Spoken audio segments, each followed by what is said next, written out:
We always had such a great summer, just really thinking, being able to step back and think about. That's why I love this topic. There's a lot of power in it, and it's creative power. So we're released from the academic year and our students right in front of us, and we can start thinking creatively.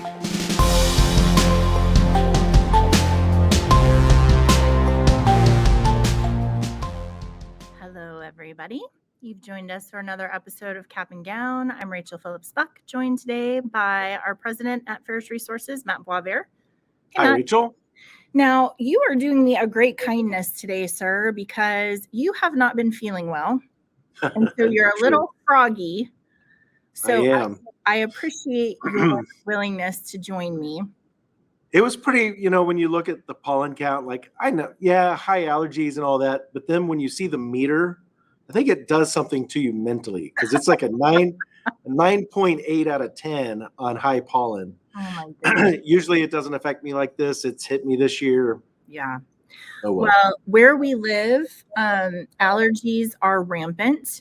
In fact, I think it's one of the worst places in the country to live for allergies. So we all sort of struggle with it. It's weird because it's not like we grow anything here. I don't know what the problem is, but we got a lot of pollen going on. So thanks for having me. I am excited about this episode because, well, a couple of things have been happening on Cap and Gown. The first thing is that we have so many new listeners that have joined us. Matt, if we look back to COVID time, we started Cap and Gown because we were just our schools were so hungry for resources. State of the Union came out of the fact that changes were happening all the time. Yeah. It was really hard to try to keep up with what was going on and what were the regulations and what were different schools doing. So we started Cap and Gown to be a great resource. And recently, we have so many new listeners. Some of you are joining us through LinkedIn Live. Love that. So great for us to be able to see you.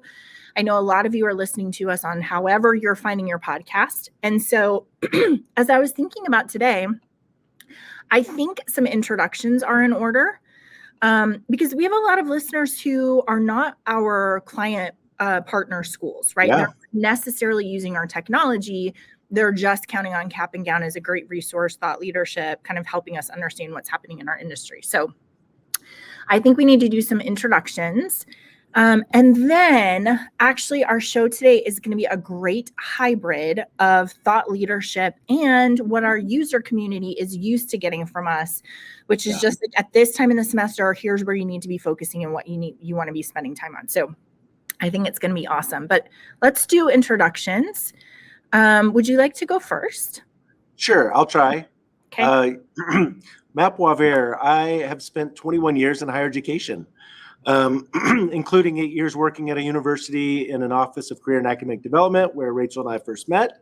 And in that office, we learned the complexities of higher ed and student success, working with at-risk students, students who were on probation, students who were trying to figure out what to do in their life with their career, and actually finding opportunities in the world. And so in all of that, my background is a passion for service excellence. That's really what fuels me. I think you would say I'm an architect. I like to build things. And so, I don't know, 13 years ago, we saw schools need what we're doing at our university and the software that we had created. And so we launched Ferris Resources back in 2008, and took a couple of years before we decided to quit our real jobs and do it full time. But that's a little bit about me and why I'm here. Awesome. Well, I am Rachel Phillips Buck. The most relevant things for an introduction of me are, first of all, you have heard me talk before that I was a very at-risk student. So I didn't have a great undergraduate experience. That really shapes the way I think about success debt. I think about shame. I think about how important language is, sense of belonging, right? I am always in all of our technology and all of our best practice. I'm remembering 18-year-old Rachel and what would have made a difference for me in that. So I think that's a really powerful perspective. And it's not uncommon on our team for Ferris employees to hold different perspectives, right? Transfer student, somebody who was first generation. We just all have a different perspective that we hold at the center there. Also, my background is counseling. So I worked in a counseling center. I did career and academic counseling. And I always am thinking about systems theory. My training is marriage and family therapy. So, higher education is just a big family with a lot of different characters and personalities, and thinking about how to organize all of those. Matt, I was just thinking about the pleasure that we've had over the last 10, 15 years to design technology and best practices to help practitioners. Although we're always keeping the student at the center, we are thinking about what are tools that practitioners need in order to be able to be present with their students, right? Yeah. It's just such a privilege to be able to listen to all of our friends and clients who are like, we have this process, we need technology to support. And we're like, that makes perfect sense. Let's build it out. So it really has been a privilege. And one of the best things about the work we get to do is the people we get to spend time with. Absolutely. And just watch how they pour into students, how dedicated they are, how important the work is. And we always say at Ferris that we believe in changing students' family trees, right? That if we can help a student to be successful, the trajectory of that student and their family moving forward is going to be forever changed. And so we really count it a privilege to be able to do that. Yeah, I think that's what guides us. So I think that's a perfect way to describe what kind of brings us together. Rachel, the combination of your background, systems theory, and then thinking about how do we design excellent processes and the role of technology in that, it just, I don't know that we understood it in the beginning of how important that click was, but it's been really neat, exactly as you said, to see how that plays out with our clients and how we can take their challenges or ideas and build that into what we provide. So I would just say, Matt, we spend an inordinate amount of time thinking about what student success professionals need. We're kind of obsessed with it. We like efficiency. We like all of those things. So here are my two challenges. If you, first of all, are joining us, however you're joining us, we would love to be introduced to you. So if you want to connect with us on LinkedIn, we would love to have great conversations with you, or just know, like, you can just say like, hi, I listen to you. That would be awesome. Yeah. But the other thing is we love the idea of designing great processes. So things like, if you were like, for example, we had a school one time that was like travel letters, Rachel. What am I going to do about travel letters? Coaches want me to know that my football player is going to be absent from Thursday at 2 until Monday at 3. How do we get that to faculty so that they know? And we're like, okay, so we built an awesome process for that. That's just one example of a school saying, this is a thing that makes me absolutely crazy. And us being like, great, we're going to help solve that problem. So we love to crowd resource those ideas. If you have things that you're like, if you could solve this, you would save me hours in my day, I would love to hear about it. So tell us about that on LinkedIn or some other way. Okay. Capping Awesome. started as a way for us to give resources to everybody who was needing to make sense of what was happening. But we have another stream of content that we do mostly for our users to talk about kind of what they should be paying attention to. And so today we're going to do a hybrid of that. So I'm really excited to get into that. The reason this is our topic is I listen in March for the word summer project. And I didn't get it in March, but then everybody came back from spring break. And when I started to say to clients like, hey, maybe we could do this thing, they're like, that's a summer project. That sounds like a summer project. That sounds like a summer project. So when I hear it 3 times in a row from 3 different clients, I'm like, we have to start talking about summer projects. Usually when we talk about it, we like put it off. It's like, oh, that's a thing I'm going to think about later. Later is getting very close. So we need to start planning our summer projects so we can launch them in the fall. And we are going to talk through how you can do that today. So I want to start with our joy words. Our theme this year is joyful, being joyful, building in joy, all of those different elements. I also want to tell our listeners that this is the last time that I'm going to be in charge of these joy words because Matt, you know this about me. I am terrible at phonics. I didn't ever learn phonics. I just learned like, hey, memorize the word and then remember it for the rest of your life. So this book is really helpful. I don't even think it counts as phonics because it's like it has the like broken out. Like it's not like I have to sound it out. It like gives it to me. I can't do it. We have to like practice beforehand. So from now on, you are in charge of our joy words. But I'm gonna do this last go. It's tough. I mean, I'm not an easy job. I'm very good at a lot of things. This is not one of those things. And we always say when you find a job where you're writing with your left hand, probably someone else could do it better, right? So I'm gonna pass the baton along to you. Okay, our first word is magari. It's Italian, magari. It is the wistful hope of if only. It is maybe, comma, possibly, and it is in one's dreams. Not a I good love word. that word. The wistful hope of if only. I know. I love that one too. Okay. Our next one is French, and it is frisson. Frisson. I'm pronouncing that correctly because we practiced. Frisson is French, and it is a spine-tingling shiver, a sensation of thrill combined with fear and excitement, and the ambiguous pleasure of the chills. So this is like horror movie. Like this is so awfully great, right? I was thinking about roller coasters. Yeah. I mean, yeah. Like I feel like I'm gonna die. I'm not, so it's fun, but it's also kind of terrifying. Right when you're on the cliffhanger and they're about to drop you, and you know what's about to happen. And yeah, it's good. Okay, and then our last one is tizita. Tizita. It's Aramaic. And it is a bittersweet remembrance and longing for a time, a person, or a thing gone by.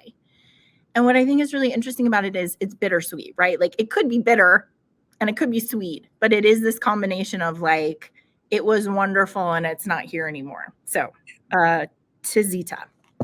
All right. Those are our joy words. I'm bringing the book over to you. You are welcome. All right. It's time for us to do State of the Union.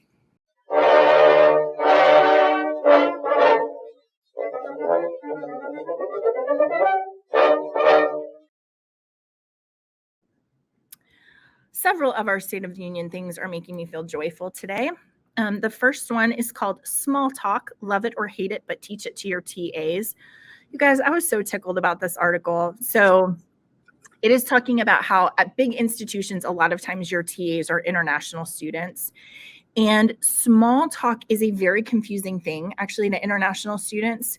They don't know how to do it well. It's one of those things. I love the, like, if you speak the language, not literally, but like if you speak the language of Southern, or if you speak the language of New York, or whatever the thing is, it makes perfect sense to you. You're like, yeah, of course, that's what you do. If you don't speak that language, you're like, there are hidden rules here and I don't know what they are and I don't know what I'm supposed to do. For instance, they talk about the rain a lot in Texas, or the lack of rain. Right. This is just like common small talk. Like it's either, when are we going to get some rain? Did you see that rain last night? Right. Okay. So this article is about teaching specifically TAs how to do small talk. And they have a whole program in this article where they're like, bring everybody together. Here are some memes you can use. They have a great reference to a clip from Star Trek where Data is trying to write a program for small talk and he does a terrible job. Anyway, this article leads you through a whole process to teach somebody how to do small talk. But I think it's really relevant because you know how we say, like, first of all, social capital. Some students don't have the kind of social capital that other students have, maybe because they haven't practiced or they haven't been in that scenario. You know, I have my famous story of telling my student, you need to go introduce yourself to the faculty member. And she was like very combative and like, you're a terrible faculty member. And I was like, okay, I should have said that we want the faculty member to like you. I think students would be well served to practice small talk, not only coming out of COVID, because we didn't small talk for a really long time, but just professionally, just as you're talking to your faculty members or other people, the art of small talk is really, really important. And there are some rules that they lay out that would be helpful for them to understand, right? So just thinking about like, choose something uncontroversial, talk about the weather, sports, traffic, entertainment, hobbies. Don't talk about religion, politics, or health, right? Take an interest in what others say. Find a common ground. Don't overstay your welcome. Disengage when you see that you're getting bored or boring. Observe body language. The last thing they say is remove your earphones. I would think that that would be number one, but okay. So anyway, I challenge you guys to read this article and to think about how you might want to incorporate it in for your freshmen, or really for anyone. Like, I think just practicing that, it's kind of like what is Toastmasters, where they practice speeches.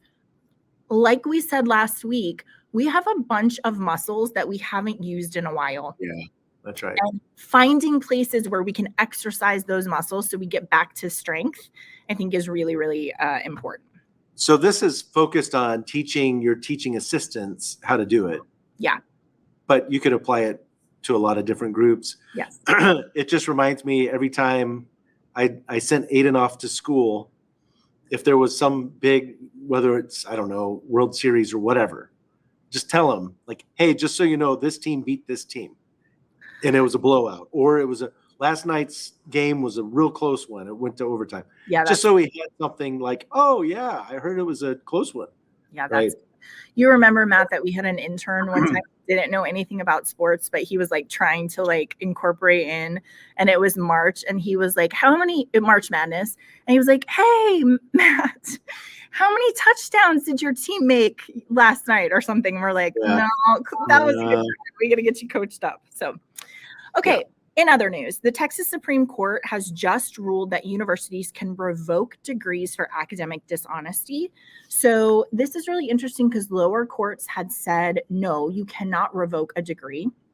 But the Supreme Court just ruled that they can revoke doctoral degrees from students who engaged in academic misconduct.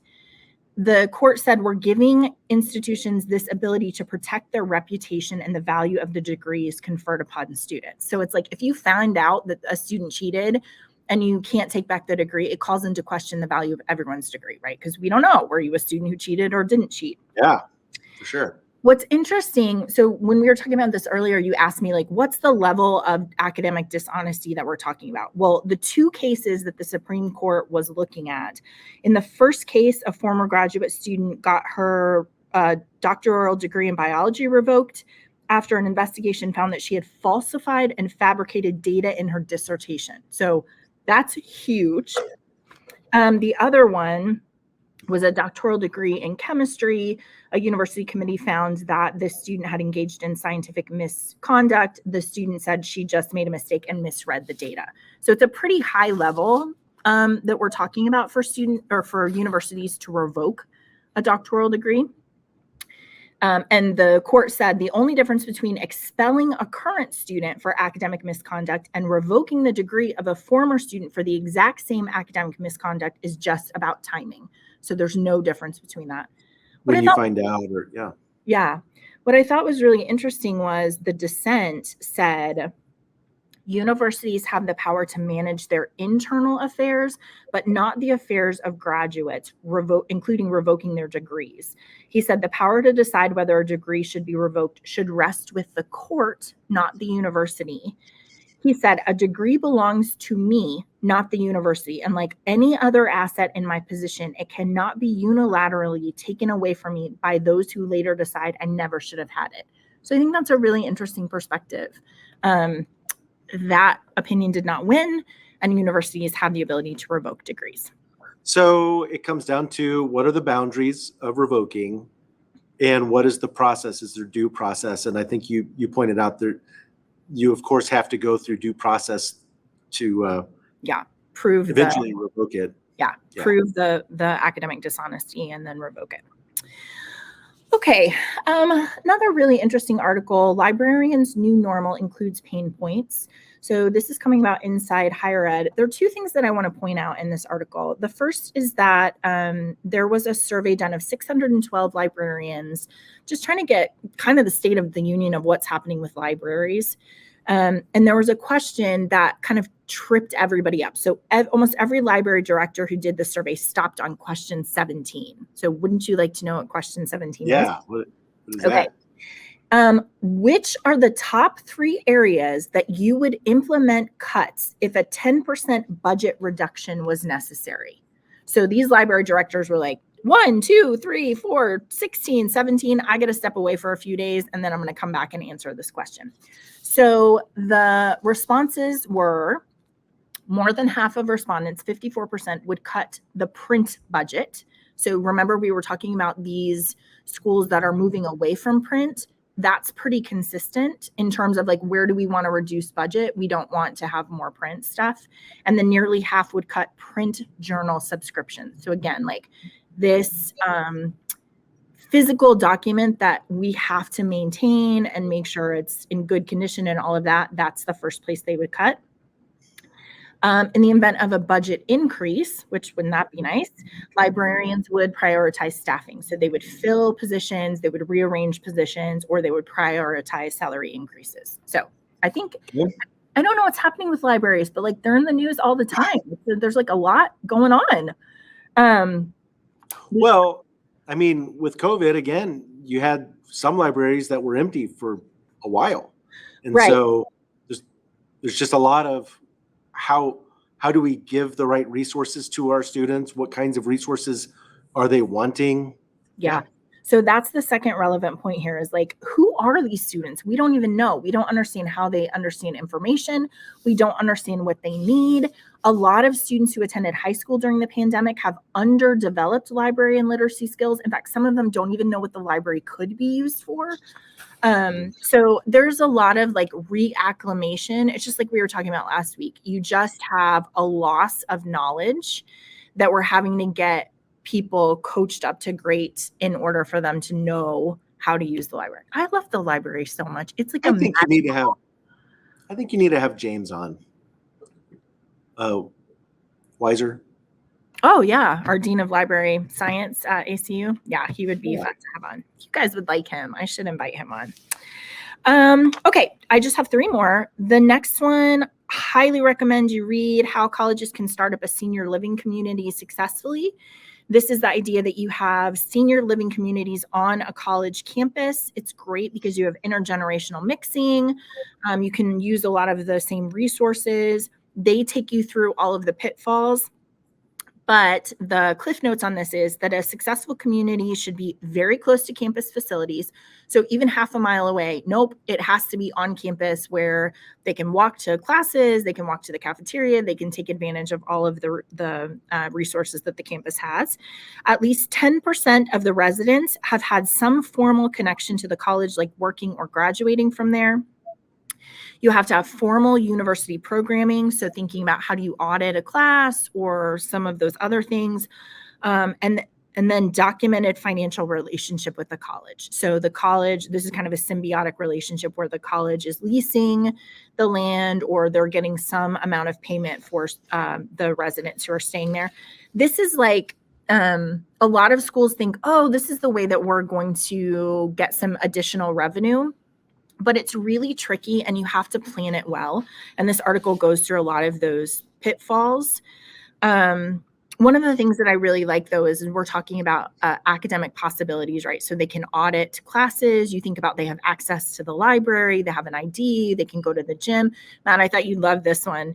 It also, this at Arizona State, when these residents have an ID card, they can access 8 campus libraries and this is worth the price of admission. Are you ready?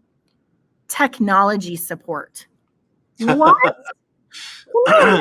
Just being able to be like, Team 55, can you help my grandmother figure out how to turn on her phone? It would be so helpful. Seriously. That would be awesome. Yeah. Yeah. So yeah, that's worth it. Yeah. The other thing they say is shorter lectures. So like maybe you don't want your residents to like audit a class, but you can just have your superstar faculty member come and talk to them about something interesting over. It's such a neat idea. And really we're losing cross-generational connection. Yeah. You know, and so that opportunity for a college age student, traditional college age student to connect with an elderly person and just to learn. I mean, there's just so much knowledge that I know that they would love being able to interact with the college students, but also what college students would gain from that when we talk about from just the standpoint of empathy, having that kind of mentoring opportunities and programming to understand where our elders have come from, all of their experiences, it's really great. And I love actually, it. I'm thinking about a couple of schools. Rochester is a school where they had a position where they had somebody who was retired, and her job was just to like come and love students. She just connected with them and she just spoke wisdom to them. And if they had a really difficult student that they couldn't find a touch point relationship, they put this woman on it and she would go and find them and sit with them and just talk to them. So Yeah. I think it's a great intersection for both parties to be able to connect with each other and learn from each other. So, and we can't have too many people loving our students, right? Like Right. we can't be like, we're full up on, like, we don't really need anyone else. No, students really need those resources. So I was thinking, as last week we talked about lack or loss of institutional knowledge. If you take an alum from your institution, someone who's 50 years ago graduated, and you connect them with a current student, so many stories about, and being able to do that storytelling just about the school. Yeah. And a lot of those experiences that I don't know, we hear from our grandparents. Yeah, for sure. Okay, two more. Our friend Liz Rainey and some of her colleagues, she's from Loyola, New Orleans, just published a new paper. It's called Talk Debt to Me. So this is like a real academic paper. So I can't give you the notes on it. You should go and read it. But what they did was they piloted 3 different financial aid letters. One was very complex, one was not so complex, and then one was like with graphs and charts and some other things. And they deployed them to their students, and then they gathered feedback really by demographic information. So they were like, of students who liked letter 1 or letter 2 or letter 3, what was the distribution of those students by gender, by race and ethnicity, by religion, by first generation, bilingual, annual income, age? All of those elements are things they looked at. And what's so interesting is there was no consistency. It's not like everybody loved letter 2. No. Yeah. Sometimes women loved letter 1 better. Sometimes so it's just very complicated. Here's what I'm going to say about the data. Their recommendations coming out of this study are that, first of all, you have to communicate and collaborate with a diverse student audience to better understand what students do and do not want or understand with their financial aid letters. So we can't take a very homogeneous sample and be like, okay, what do you guys think about this? And then that's the letter, because it's not going to be true. It's not a universal language. Different students need different things and respond to different things. So I think that's so insightful. Yeah. This crafting language, not for students, but for individual students who are going to have different needs. So I really love that. Obviously, they have to be written in simple, clear language with information like, here's where you can go to get more information.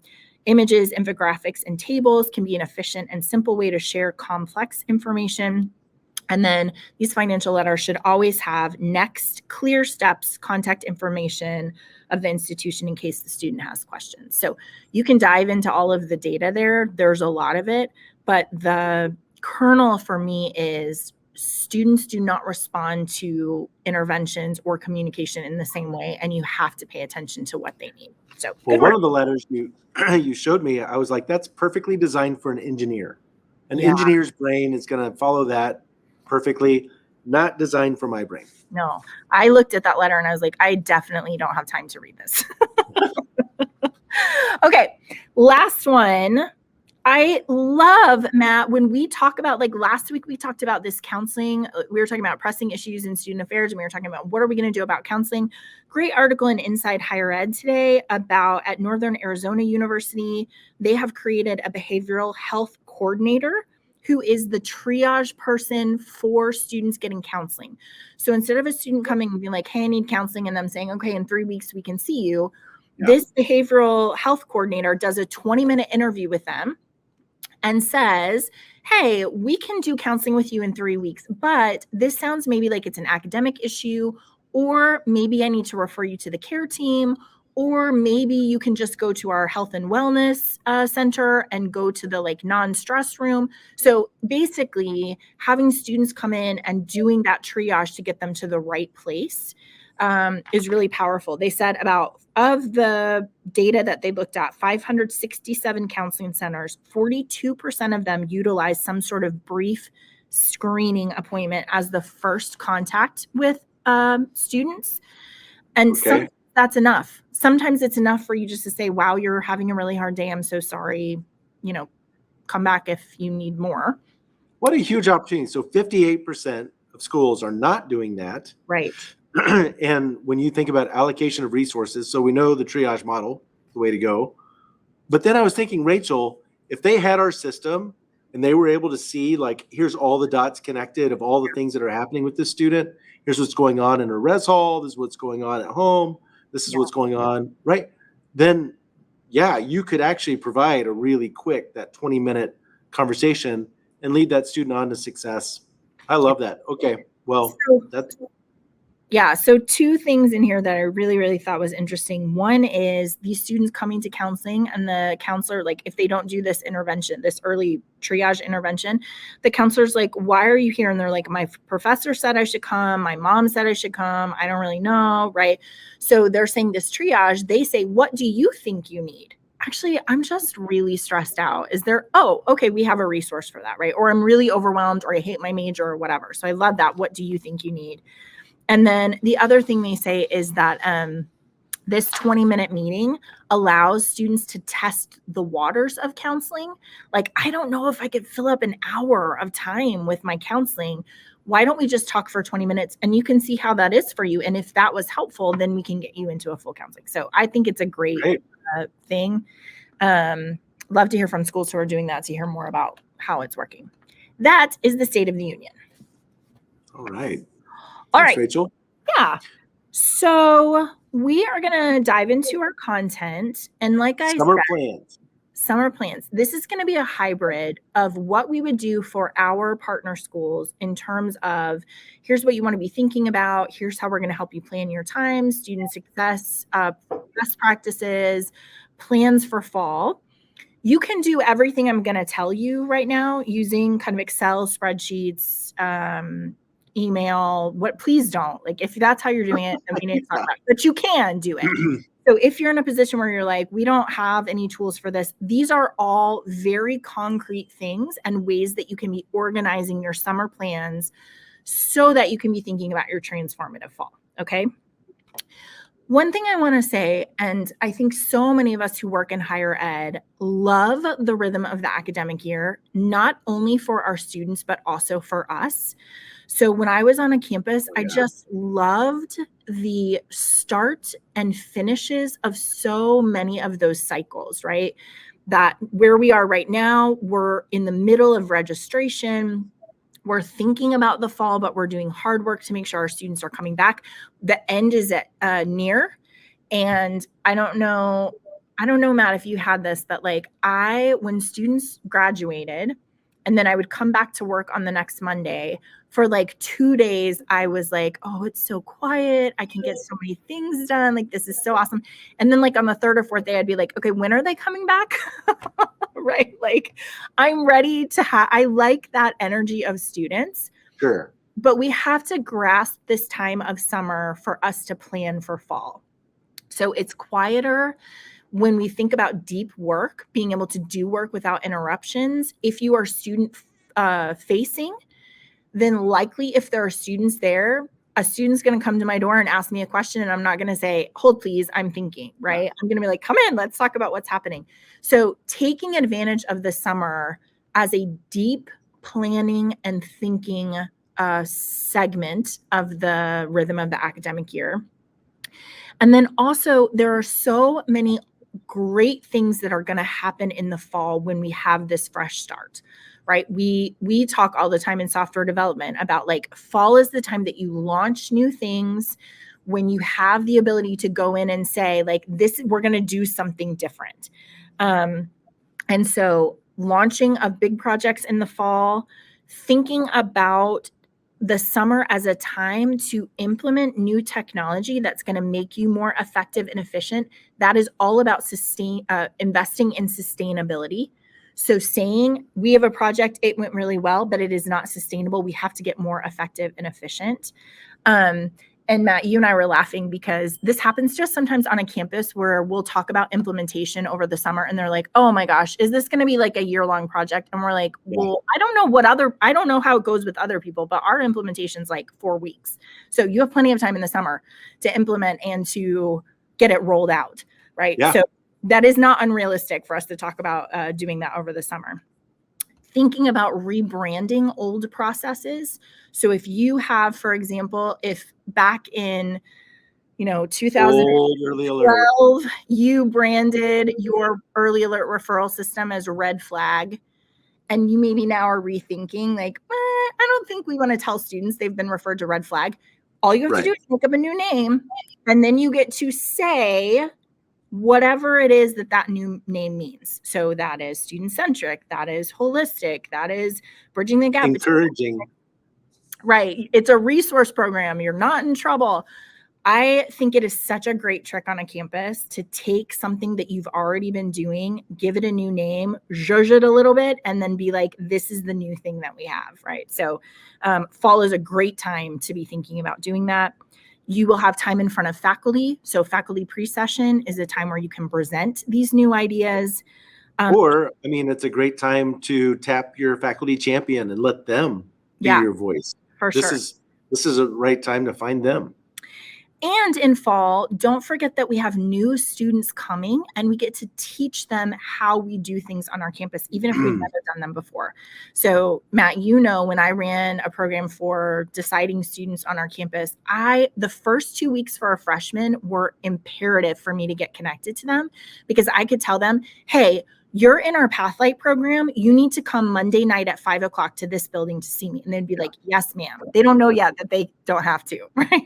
That it's like voluntary.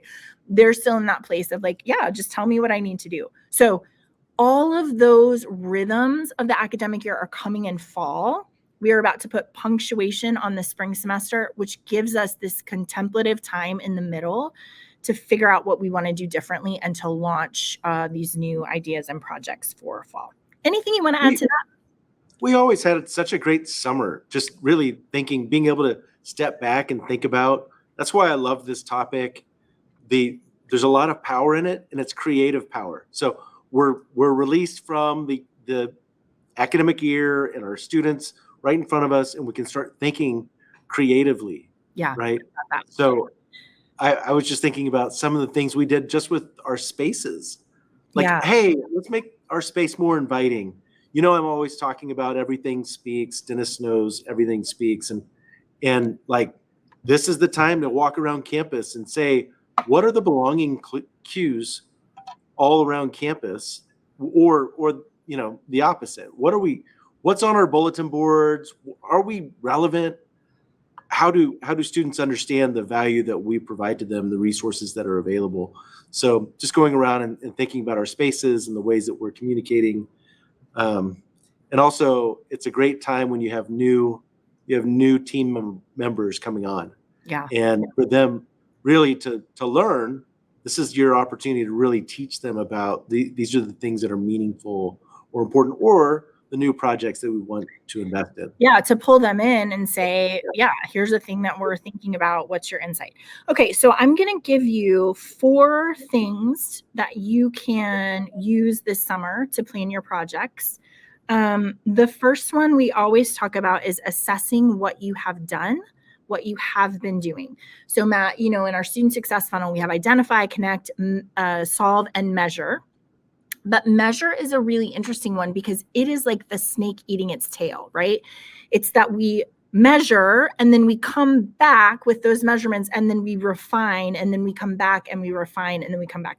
So this idea of benchmark measuring to start is really, really important because it's going to give you the data you need to make data-informed decisions, right? Yeah.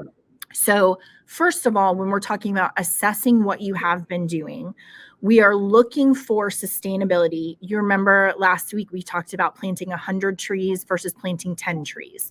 So planting 100 trees looks like a lot. However, if you aren't able to tend to those trees and care for them, they're going to dwindle. They're not going to be as successful, as opposed to pick the 10 best trees that you have capacity and resources to serve and then invest in that. So this assessing what you have been doing is, are there things that we think we can do better? Are there things that are working really well? And are there things that we have invested a lot in that we're not seeing the kind of impact on student success and retention? We've got to figure out what to do about those. So here's what I would say about assessment. You start your summer with assessment. You want to think about what you've been doing and how you can tell your story of success and make transparent your work.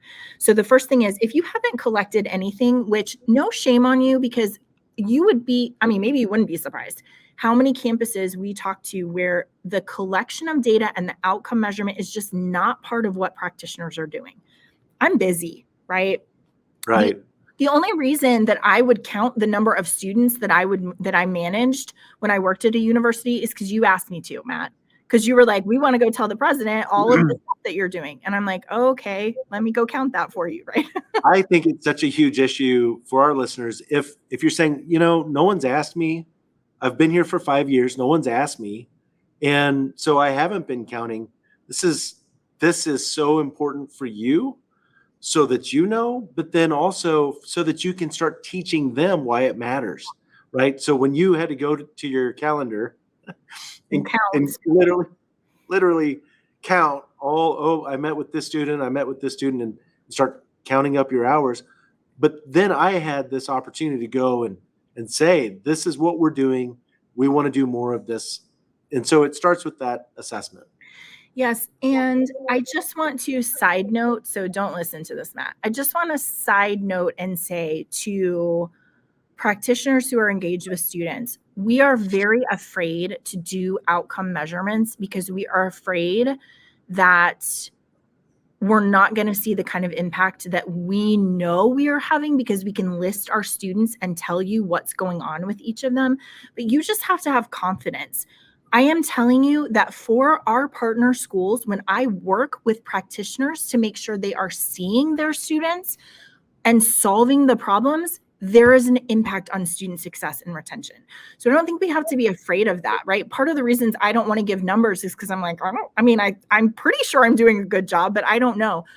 Please have confidence that if you are spending time with students, you are going to see an increase. And if there's a pocket where that is not true, we can tweak that. It doesn't change your intention to help those students. It just means there maybe is a different mode or a different thing that they need in order to have that student success. Okay. So if you have not measured anything, here's what I would be measuring. I would be setting up parameters this summer to start measuring these things into the fall. But I think all of these things that I'm going to give you as basic measurements, you can probably get for the spring, which would be great benchmarking measurements to start planning for the fall. Okay. So how many students did you serve by demographic? So I'm in charge of academic tutoring. How many students did I see in my tutoring center? How many of them are male and female? I want to know that by ethnicity. I want to know that by high school GPA. Any way that you can slice it, you want to be looking at the number of students that you served in your institution and breaking that down by demographics, right? Yeah. Next, you want to be looking at what resources did it take for me to serve these students. So you want to be telling the story of, here's how much time I spent with every student, or here's how much time I spent in a week with direct student contact versus my administrative task versus maintaining my spreadsheet and sending out emails, right? You have to talk about how much time it is taking you to do these things. How many people did it take? We only have one success coach, and so it took one person. And then how much money did we spend, or what was the budget of that? So those are really basic things that you can tell your story of success. And I can't tell you how many times I've talked to a president where we've made transparent what that is, and they are surprised at things like how much administrative work it takes to increase student success, right? Like, oh, you met with this number of students. Well, if you're not effective and efficient and you're maintaining 5 versions of the same spreadsheet, That is a lot of work that goes into that intervention that maybe your president, your provost, VP for student success doesn't understand. One thing I was thinking about, Rachel, is in the resources, going back to our work on campus, where like what were all the assessments that we were spending money on for these students, and then we're able to think about, well, are there other packages or ways that we could be more efficient with that budget? Yeah, how do we use it, right? How are we using that data even? So I love that. Another thing that you want to be thinking about just very basically is, of the students you managed, what was the outcome? So we talked to our schools about the punctuation of resolution, which is in that student success model. You found them, you connected, you solved them, and then how do you stamp their case, right? Resolved, they registered, they passed their class, they engaged with us, they never responded. So we give you this ability to kind of put a punctuation on the work that you did with students. But even if you don't have that ability, you can look at things like, did they register for next semester? What was their overall GPA? What was their course grade? If you got a referral on a course, what was their ultimate course grade that came out of that? What is their persistence and what is their retention? Those are all ways that you can say, we managed 150 students. They were all identified in their course as struggling, and 85% of them passed their class because we spent 3 hours on average with each of them. I love the more advanced, but this was their midterm grade and this was their final grade. So being able to just show that work, the improvements that they make. Also more advanced, I would be thinking about measuring, of all of the students who did not come back for their sophomore year, so thinking specifically around freshman retention, how many of them did you identify and manage? So sometimes we go into a school and they've lost 40 students and only 10 of them were ever identified in a system to then be intervened with, right? So for our clients, when they're like, we lost 30 of them, but all 30 of them we had significant engagement and intervention with, that means that we might need to tweak your intervention, but you are finding them. And so you want to make sure that you at least have an opportunity to engage with those students to keep them on your campus. So of all the students who left, how many of them were managed in some way? Were they on your radar or did they slip through the cracks? That's right. And then also time spent. So as you're saying, like going through and counting all of the stuff, that speaks to capacity, which this is, my gotcha question always when we're in front of a live campus. And I say, what is your capacity to serve in any given office? How many students can the counseling center serve?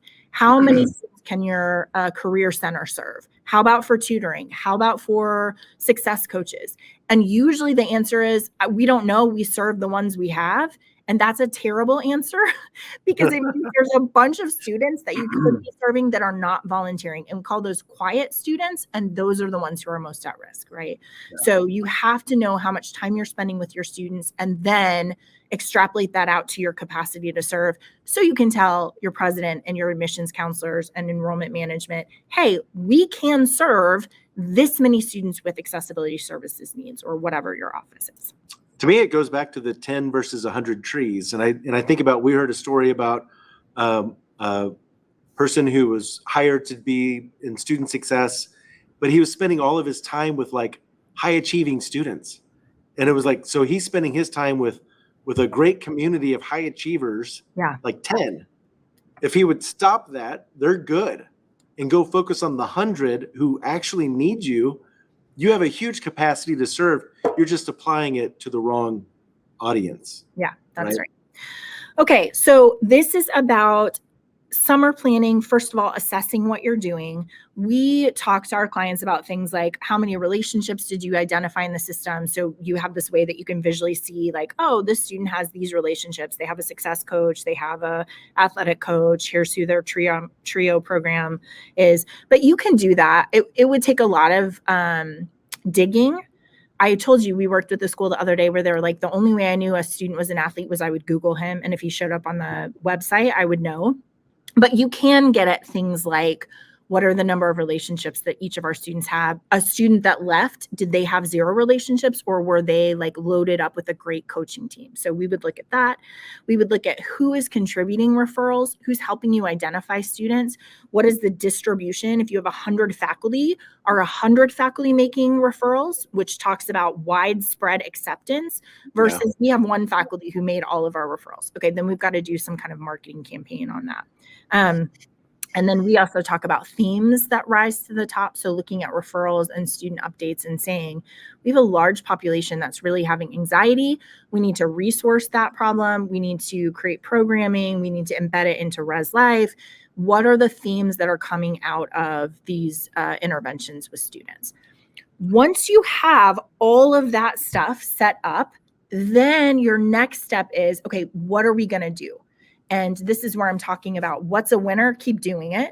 What is not sustainable, we need to invest to be able to make that a thing because it is having an impact.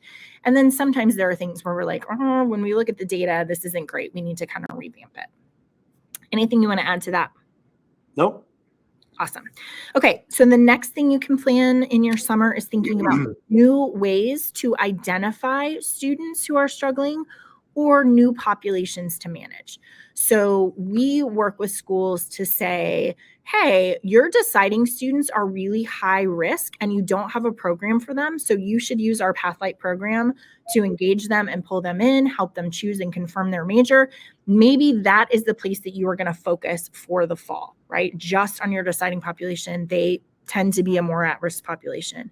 We also think about connecting with admissions for non-cognitive factors. Hey, can you just tell us when you know a student who has low institutional commitment? Here's the form we want you to go fill out, and then we're going to pull it into this whole workflow that we've built. Who are your top 10% you're most concerned about? Yeah. Yeah. Things about like Stoplight Survey, which is our our qualitative assessment that we give to faculty in the beginning of the semester to say gut check, red, yellow, green on students. It's okay if you're wrong. We just need to have a population really, really early. If you're not doing that, you should do that. Although be cautious, you have to have a great, easy tool to do it. Otherwise, faculty are going to be mad at you. So just be very cautious of that. And then Res Life Connections, where you're using an assessment where RAs are going in and saying, this student seems to be connected. They're making friends. I see them at events. They're coming out of the room. Or, yeah, they seem really shy and reserved. I haven't seen them. We need to do some community building things for the students. So, well, one of my favorites, Rachel, is the impact cohort. Yeah. So, taking a look back at the last year, where did you see the most losses, or which students did not persist at a higher rate? And once you understand this is our population that we lost more of than the average, huge gap with this population, then you can design a program to target them, to have specific people who are looking for students who have those characteristics. This next fall, we're going to be really intentional about engaging them. Yeah. So with our impact cohort, because this is something we provide where we say, like, here's your most at-risk population. Historically, these are students who have struggled, and here's the workflow tied around academic year. Here's when you contact them, when you see them, right? But that is something that you can do. You can look at your historic rates and just pick a population to then expend energy on throughout the semester. Okay, the next thing that you can do is you can look at new process projects. So we're thinking about barrier processes, usually any sort of process that takes a lot of different departments. I always say, I know you guys are in the middle of registration processes. And so you're like, I don't know how you guys are. Here's how I am. Once I finish a project like that, I'm like, thank goodness that's done. I need a break. What's the next thing? But doing a postmortem on that this spring, where you say, how did it go? What would we change? What were the numbers? Where were the pain points? Where do we need to get more effective and efficient? If you will do that as part of that measurement piece, then you can decide registration is a process project for this summer.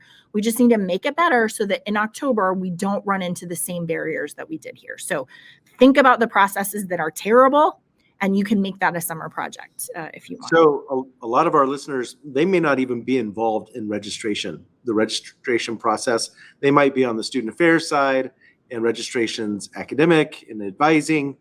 And if that's the case, but you're over student success and retention, you need to be involved in the registration process and understand it, because there's such a direct connection with then retention. If we can't get them registered, then we're already behind, right? Yeah. So just thinking about that, and I'm thinking about all of our champions who are like problem solvers, understanding holds. So why was there a delay in registrations for this population? Oh, holds. How can we get ahead of that? Let's think through that and work with financial aid and academic holds over the summer. I think about that just in terms of macro and micro, right? That you have both how you train your advisors. If you're doing student success and retention and you're not connected to your advisors, you have to have this education of like, here are the kinds of things we want to say to students. It's not just about getting in their classes. You have to be listening for, I don't think I want to come. I don't like my major. I'm feeling overwhelmed. So you have to have this very technical training for advisors. And then you have this higher level where you say, what big problems can we solve for students so that it's a more streamlined process, right? I'm thinking about with one of our schools in a Spark meeting where they had a registration risk care area, and their retention of students, and that was the student wasn't coming to register. There was a lot of problems, and then they found out they're planning on transferring, and this school's retention rate was like 40% of those high risk students, because they identified them through that process. And then they started working with them to figure out what's keeping you from being a part of our community. Yeah. So there's a lot of great outcomes when you work through the process of identify and then you connect with them. Yeah. Okay. The last one that I have for you as a summer plan is fixing interventions that are broken. So how we want to do measurements, we want to understand where we are, what we've done well, where are the opportunities. We want to think about new populations, new initiatives, new ways to identify, which that's always my favorite, because I'm like, let's do something that we haven't done before. We want to look at those processes that are tricky, that we've done the postmortem on, and we say we feel like we can make this better. But then the last one is really about fixing interventions that are broken. So out of those measurements, if we say we are not seeing an impact on student success and retention in this student success funnel, we found them, we did all this stuff, and our outcome is not what we want it to be, then you have to think about, okay, then what can we do differently? Who can do it? Yeah. Who are other partners that we're going to pull in? How can we fix this intervention? I was thinking, Matt, when I worked on a campus and I inherited a career plan and I worked it for the first year. And then at the end of the first year, I was like, this is terrible and it's not having any impact. I still don't know who my students are. I didn't engage with all of them. I've got to fix this. So here's what I'm going to build differently. Here's what we have different timelines. We have different modes of communication. We've got to change this moving forward. So that comes out of deploying that plan and then being like, no, this is not working. I've got to fix this and make it really, really great. So you want to be looking for those times where you have that, I don't love this. And the summer is a great time for you to get new partners, new people involved, and just brainstorm how you can fix this intervention.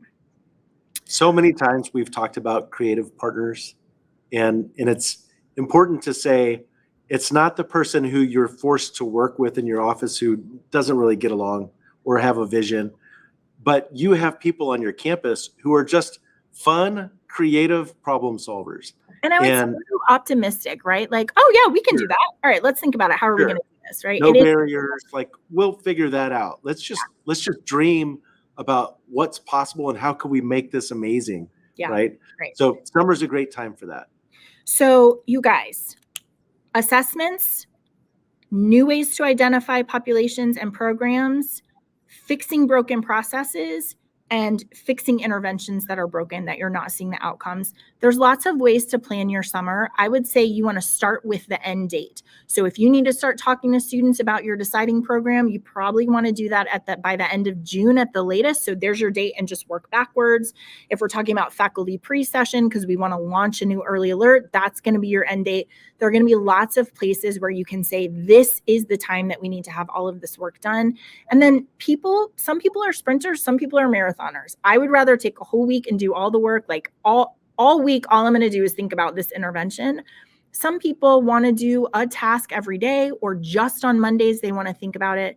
But you have really from May until the very beginning of August to order your steps for all of these new programs and plans, find your new creative partners, decide what's going to have the most impact, and then tell that story to your campus of here's what we're doing new, here's what we've revamped, here's what we're really excited about. So summer projects are on the horizon. We want to start thinking about those 4 elements and what's going to make it into your final list. Because I know sometimes schools are like, we have 15 things. And we're like, you can pick 3. And then also, you guys, really, if you are not effective and efficient, if you have not invested in sustainability for any of those projects, we would love to serve you in that, because we know technology can do what it does really well, which is make you effective and efficient, but freeing up the administrative time that you are taking your eyes off your students to do all the stuff that you have to do just to be able to keep track of what you're doing. We want to alleviate that burden. So awesome.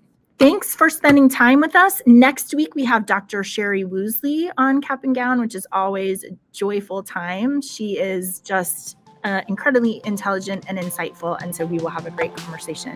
And a lot of fun. Yeah. Have a great day.